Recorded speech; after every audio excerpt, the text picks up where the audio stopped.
A gente é socializada para se odiar e a odiar outras mulheres também. A gente é socializada para se tornar rival uma da outra. E desde muito cedo nós aprendemos a criticar o nosso corpo e com o mesmo rigor nós criticamos o corpo das outras mulheres. Nós aprendemos a silenciar, a calar, nós aprendemos a criticar a forma como nós pensamos, como nós nos comportamos dentro dos moldes moralizados de como deve um corpo de uma mulher se comportar publicamente ou até mesmo no privado. Com isso, nós não só nos silenciamos e nos calamos, como nós silenciamos e calamos outras mulheres, impedindo que elas se manifestem nas suas expressões. E quando nós falamos, quando nós temos oportunidade ou quando nós conseguimos nos expressar, a gente acaba pensando que fala demais ou se expressa demais, ou que não devia ter falado a forma como a gente se sentiu em determinadas situações, porque a gente sempre acha que está falando demais. E isso com base não só em como eu me sinto, porque às vezes eu acho que falo demais, inclusive nos próprios vídeos, como com base nas experiências de muitas mulheres que compartilham comigo as suas experiências. Claro, socializadas com falas como se comporta como uma mocinha, fala mais baixo, você não sabe de nada, não se intrometa onde não é chamada, não são assuntos para mulheres. E mesmo assim, a gente é socializada para ser melhor que as outras, construindo e fazendo a manutenção dessa rivalidade. Porque se a gente não for melhor que a outra, a gente está sujeita a perder o emprego, a perder a oportunidade, a perder a vaga, a perder o marido. Mesmo que em muitas vezes a gente nem queira aquela oportunidade, a gente não queira aquela vaga e a gente nem queira aquele marido. Mas é muito importante que a gente seja melhor que a outra e demonstre isso e da pior forma possível, que é humilhando, desclassificando, desautorizando, silenciando e muitas outras formas que a gente tem de invisibilizar as mulheres na sociedade. E quando nós começamos a nos relacionar afetivamente e sexualmente com outras mulheres, a tendência é a gente reproduzir esses padrões, esses esquemas patriarcais de dominação das nossas relações. E é muito difícil se desfazer deles, até porque nós somos moldadas, as nossas subjetividades são moldadas dentro desses padrões. E a coisa mais louca disso é que não é uma chave que a gente desliga, é um processo muito diferente para cada uma de nós. Para mim, pelo menos, esse processo ele aconteceu com contato, com muitas leituras, com amizades, com afetos, que me ajudaram a moldar, a produzir uma outra forma de ver essa realidade fatídica que é das mulheres, para conseguir construir outros afetos possíveis para as minhas relações. E também a gente tem que considerar que esse processo ele acontece através de muitas questões de marcadores sociais. Então, para mim, como lésbica, branca, esse processo ele aconteceu de uma maneira diferente, essa socialização do que é para uma mulher lésbica negra, para uma mulher lésbica indígena. Então, esses processos subjetivos, mas que têm muita influência das questões externas, das questões sociais, ele acontece de modos muito diferentes e muito distintos de acordo com esses marcadores que nos diferenciam. Então, refletir sobre essa socialização das mulheres é muito importante para a gente pensar também questões relacionadas à existência lésbica. E eu estou fazendo esse vídeo em homenagem ao mês da visibilidade lésbica, que acontece agora, nesse mês de agosto. E eu não pretendo falar nesse vídeo sobre esse dia histórico, sobre como o L entrou na sigla LGBT. Então, se você ainda não sabe sobre essa história, dá uma buscada ali no Google para entender um pouquinho mais. Eu pretendo apontar outras questões nesse vídeo, espero que você curta. Se você ainda não se inscreveu no canal, se inscreve e fica comigo até o final desse vídeo. Se você é lésbica, se você é lésbica não binária, se você tem amigas lésbicas, ou simplesmente se você não é da sigla, mas quer entender um pouquinho mais e ser um pouquinho mais empático com essas vivências, com essas experiências, que hoje são bastante importantes, alguns pensamentos feministas lésbicos são tão importantes hoje para o movimento feminista. Bem, para isso eu dividi esse vídeo em 3 breves momentos para não ficar tão extenso. E primeiro, então, eu quero falar algumas perguntas que nos fazem quando a gente diz que é lésbica. Não sei se são perguntas comuns para todas as mulheres lésbicas, mas pelo menos para mim já me fizeram muitas vezes, e para algumas mulheres lésbicas que eu já conversei também. Então, eu trouxe aqui pra gente falar um pouquinho sobre elas. E segundo, são questões sobre experiências lésbicas. E terceiro, são desafios pra gente pensar as nossas relações. E com isso eu quero compartilhar algumas lógicas que eu considero importantes hoje, pelo menos para minha vida, e com isso dizer que é óbvio que essas coisas elas não vão servir, né? Não vai ser uma completude para todas as vidas e experiências lésbicas. Bem, a primeira pergunta que eu coloquei aqui na minha listinha foi uma pergunta que me fizeram logo que eu assumi um relacionamento lésbico, então faz bastante tempo. E quando já me fizeram mais de uma vez essa pergunta, e hoje eu consigo refletir um pouco sobre ela, foi uma mulher que me fez essa pergunta, que é: vocês fazem sexo? E até hoje eu acho engraçado essa pergunta, porque isso mostra a forma tão naturalizada de se relacionar afetivamente e sexualmente heterossexualizada da vida, que às vezes isso impede, e uma forma de impedir mesmo as pessoas, as mulheres, homens, enfim, de pensar em outras formas de se relacionar afetivamente e sexualmente. A segunda questão que eu anotei para trazer no vídeo é: lésbicas querem ser homens? Né? E aí eu já vou dizer para vocês que eu vou deixar aqui na descrição desse vídeo um texto muito legal do Sapatômica, que se chama A Imposição de Figura Masculina sobre Lésbicas Gênero Não Conformistas. E ela faz uma discussão muito interessante nesse texto, falando de como é difícil dissociar a imagem de mulheres que não são feminilizadas, dissociar essa imagem à imagem do homem, né, as imagens masculinas. Então eu quero deixar um trechinho desse texto aqui para vocês, pra gente continuar fazendo essa reflexão. Que ela diz o seguinte: roupas não têm gênero e, portanto, eu não me visto como um homem, porque não existe roupas de homem. Lésbicas que ultrapassam essa barreira, que tratam roupa e característica como possível para si, são lésbicas que quebram com o conformismo de gênero. Não estão tentando imitar homens, pelo contrário, estão provando que as definições do que é ser homem são uma bobagem, uma construção. Então ela vai nos falar que não existe homem no universo lésbico. Outra questão que circula bastante no universo lésbico é achar que as mulheres lésbicas elas querem ficar com todas as mulheres, né? Ou elas desejam todas as mulheres. O que é uma loucura pensar, né? Porque se pensar num processo inverso, por exemplo, se perguntar para uma mulher hétero ou para um homem hétero, vocês desejam todas as mulheres? Vocês desejam todos os homens? Então não, existe, né, muito um processo de identificação que é construído também de acordo com o lugar social que aquela mulher lésbica ocupa. Outra questão que eu compartilho, que eu coloquei muito a partir de uma experiência minha também, e que eu acredito que muitas mulheres lésbicas passam, que é: você vai continuar lésbica agora depois que sai de um relacionamento com uma mulher lésbica. Porque a nossa existência, se tu não tá junto, se relacionando afetivamente, sexualmente com uma mulher, a nossa existência enquanto mulher lésbica é sempre colocada em pauta, é sempre duvidada, é sempre descredibilizada. Quando perguntam: e por que ela gosta de mulher e não de homem? Essa pergunta em si, ela já é lesbofóbica. Isso porque se pressupõe que o natural de uma mulher é se relacionar com um homem. Então pressupõe que a heterossexualidade seja a coisa certa a se fazer. E justamente porque se pensa nessa régua que é a heterossexualidade, parece que gostar de mulher é uma coisa do outro mundo, é uma coisa que não é natural. Então, para a gente refletir mais sobre esse universo, né, de questões lésbicas, de experiências e vivências lésbicas, nós temos que entender, né, e refletir sobre isso, de que mulheres lésbicas elas não são menos mulheres por se relacionarem afetivamente, sexualmente com outras mulheres.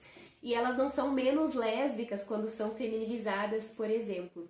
E também não tem uma cara de sapatão, porque aí a gente começa a estereotipar e criar um currículo para sapatão, né? Ah, essa aqui cumpriu isso, isso e isso, então é sapatão. Aí a gente começa a taxar, ser muito taxativa e criar carteirinhas, né? Essa é lésbica, essa não é, essa não é. Né? Porque justamente as nossas existências, experiências, elas se manifestam de uma forma muito plural dentro da comunidade lésbica, que é o que eu costumo falar. Então a gente não pode universalizar as nossas experiências. Dentro do L da comunidade lésbica existem muitas formas, muitos jeitos de se expressar, seja fisicamente ou emocionalmente. Isso é bastante importante a gente pensar, porque não tem um roteiro, uma carta prescritiva, então, do que é ser lésbica, né? Porque senão nós nos tornamos muito excludentes dentro dessa comunidade e acaba oprimindo e silenciando outras mulheres que querem se expressar de uma forma diferente dentro do L. E existindo muitas formas de se manifestar dentro dessa sigla, nós temos que considerar as existências lésbicas transexuais, nós temos que considerar as existências lésbicas indígenas, as existências lésbicas que fogem ao padrão normativo ocidental, embranquecido.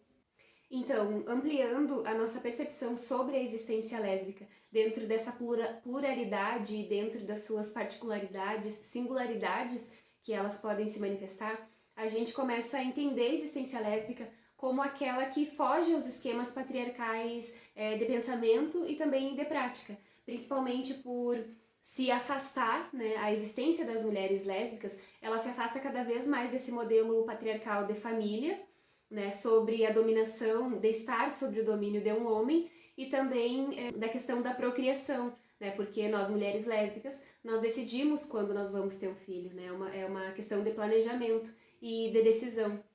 Tem um texto da Adrienne Witt, de 1980, que é um texto que se chama A Heterossexualidade Compulsória e a Existência Lésbica, no qual ela fala que ela escreve esse texto, é um texto bastante importante para a gente pensar a existência lésbica.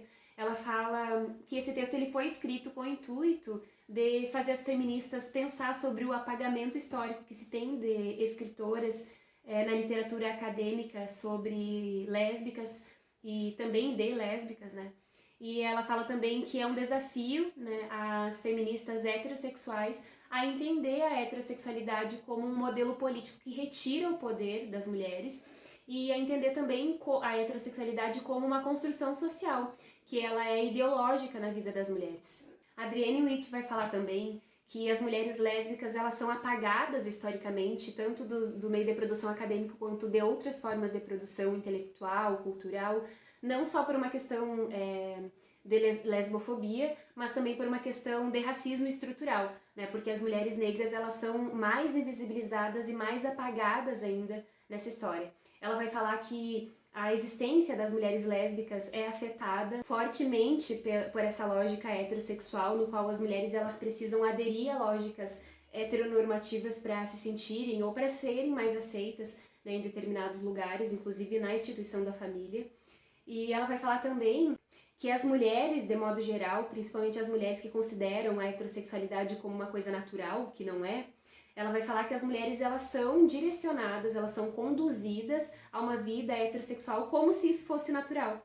E de modo inato elas são dirigidas aos homens, ela vai dizer. Então, isso a gente pode observar em como nós aprendemos, né, da mesma forma que eu falei no início do vídeo, que nós aprendemos a nos odiar o nosso corpo, odiar a forma como nós pensamos e nos manifestamos, nós aprendemos a amar os homens, a amar a forma como eles se manifestam, a amar a experiência deles, o que eles escrevem, a valorizar, a dar credibilidade à existência dos homens. E isso fala muito de como o poder masculino, o poder dos homens, ele funciona na nossa sociedade, ou ele age sobre as mulheres, né, que é controlando os seus corpos, a sua sexualidade, a sua forma também de falar, em que momento nós podemos falar mais alto, em que momento, qual o nível que para eles, aos olhos desse olhar masculinizado, nós nos tornamos histéricas, né, quando nós queremos nos expressar. Então existem muitos métodos pelos quais o poder masculino ele se manifesta e se organiza na nossa sociedade.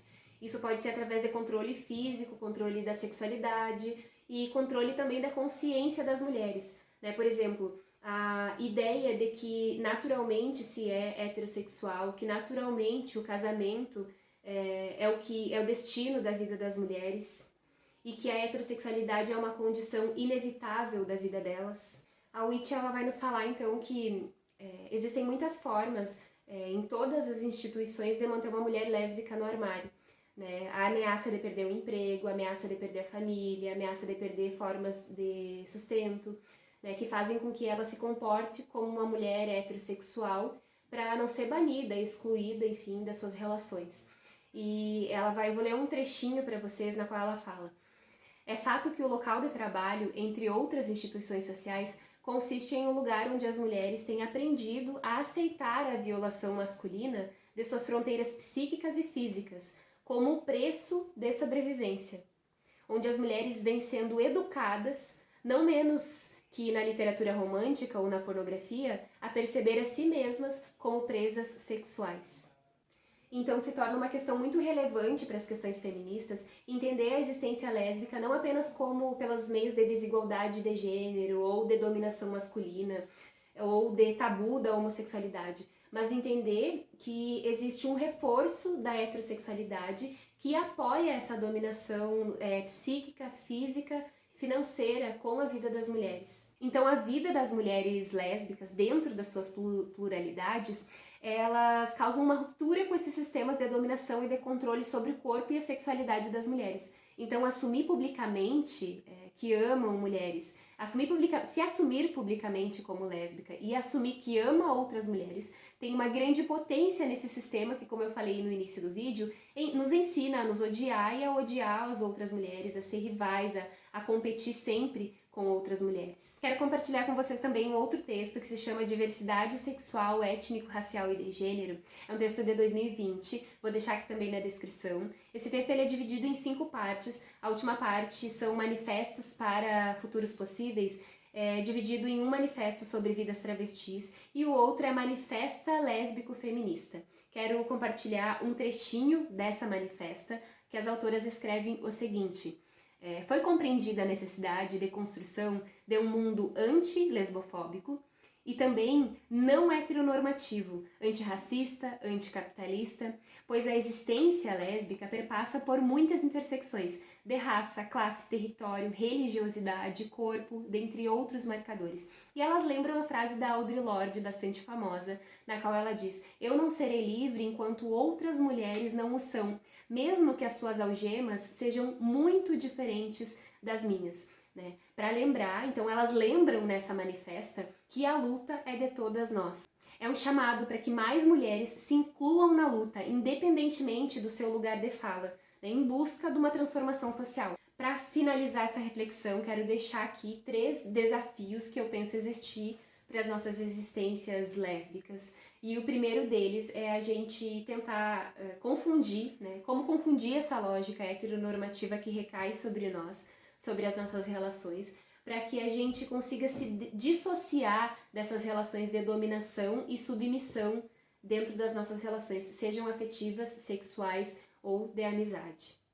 O segundo desafio é pensar em como nós estamos formando alianças e formando redes dentro da própria comunidade. Isso não quer dizer que nós tenhamos que gostar todas umas das outras, isso é humanamente impossível, então nós temos as nossas diferenças, Então, como eu falei inicialmente, não é porque a gente é lésbica que a gente gosta de todas as mulheres, e não é porque a gente é feminista que a gente vai concordar ou vai consentir com todas as lógicas que algumas mulheres elas têm na nossa sociedade. Então a gente não se torna acrítica por ser mulher e por ser feminista, e muito menos por ser lésbica. E o desafio de superar algumas questões que estão ligadas à rivalidade feminina, mas também a questões de ego. Eu enxergo muito isso às vezes nas nossas redes, dentro da própria comunidade LGBT e também na comunidade lésbica específica, que é da qual eu estou tratando, para que a gente comece a se enxergar mesmo, além dessas rivalidades e desses egos, enxergar as nossas humanidades, respeitar os nossos processos, respeitar que nós somos socializadas dentro dessa sociedade que organiza as nossas subjetividades para que a gente não se goste, para que a gente não se compartilhe, para que a gente não troque ideias, para que a gente, enfim, não crie afetos, não crie redes entre nós. Bom, meninas, menines, meninos, é isso esse vídeo. Tentei aqui trazer um apanhado de questões que eu considero relevantes para pensar a existência lésbica. Espero que eu tenha contemplado muito das meninas que estão me escutando, das mulheres lésbicas que estiverem me escutando. E espero que vocês tenham gostado. Peço que vocês curtam o vídeo e deixem um comentário aqui sobre questões que talvez eu tenha amenizado, que eu não tenha citado, ou que são bastante relevantes também para a gente pensar sobre a existência lésbica, visibilidade lésbica e muitas outras questões. Obrigada por terem me escutado e até o próximo vídeo.